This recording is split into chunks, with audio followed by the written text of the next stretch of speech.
Madeline was still very young when her father passed away. Soon after, she started visiting his garden regularly. The fence that surrounded it was covered in roses. The blossoms looked white with the slightest hint of red towards the center. One day, while roaming the garden, Madeline heard a sweet little voice. "Welcome back, Maddie. We're so glad that you keep coming back to visit us." Maddie turned all around looking for the source of the voice. Only her father had ever called her Maddie. Then she heard adorable giggles coming from the fence. Yes, she was sure it was the fence. She approached the iron fence that had stone columns that separated the bars every 10 feet. The tops of each stone column was filled with rose bushes, the vines of which had grown out to cover the iron bars. Madeline froze and waited for a moment. If the voice spoke again, she was sure she could locate its source, and she was correct. "Hello, Maddie." Madeline jumped back. The voice had come from the rose blossom that was closest to her. Madeline would have run, but the voice sounded so kind and cute. She moved closer and said hello back to the flower. Suddenly the whole fence of flowers twitched and said hello back in 100 delightful voices. Madeline was a little frightened, but she couldn't help but to smile. It was like a dream. Beautiful roses with sweet voices were talking to her. Over the next few months, Madeline visited them every day. They would talk about everything under the sun. They were always so kind and sweet, she saw them as her best friends. Sometimes they would even sing her beautiful songs, and she would nap beneath their glorious grace. Till one day, when Madeline entered the garden and heard weeping, she noticed that the blossoms were almost entirely white now, and some of their petals were turning brown at the edges. "What is wrong, my dear friends?" Madeline asked. "We don't want to trouble you with our sorrow, dear Maddie," they replied. "You are my dearest friends," continued Madeline. "Your sorrow is my sorrow. We are starving, kind Maddie, and soon we will die." Madeline suddenly felt the loss of her father again. She began to weep. Would she soon lose her beloved friends as well?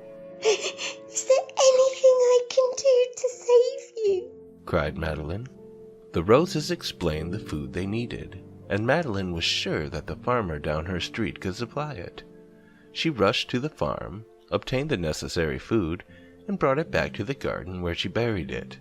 The blossoms perked back up, and a slight pinkish color returned to their petals. However, they explained that autumn was coming, and that they would need more to survive the winter.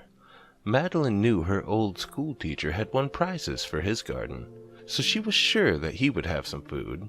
Again, Madeline was right. She procured the food and buried it in the garden.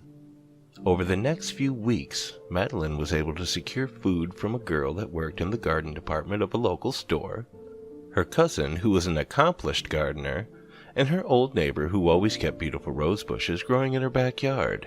While she was burying this last bit of food, 2 lights suddenly shined bright into her eyes from the dark of the night. 2 men in uniforms came forward to collect her. She looked back at the glorious red blossoms that covered the fence and said, "I'm so glad I could save you, my friends." It was the last time Madeline spoke. Madeline, known as Mad Maddie by the town, was arrested that night. After her father had died, she had lost her mind. She spent her days and nights in the cemetery where her father was buried. People had even witnessed her talking to the roses that covered the cemetery fence. Most people didn't mind her, though.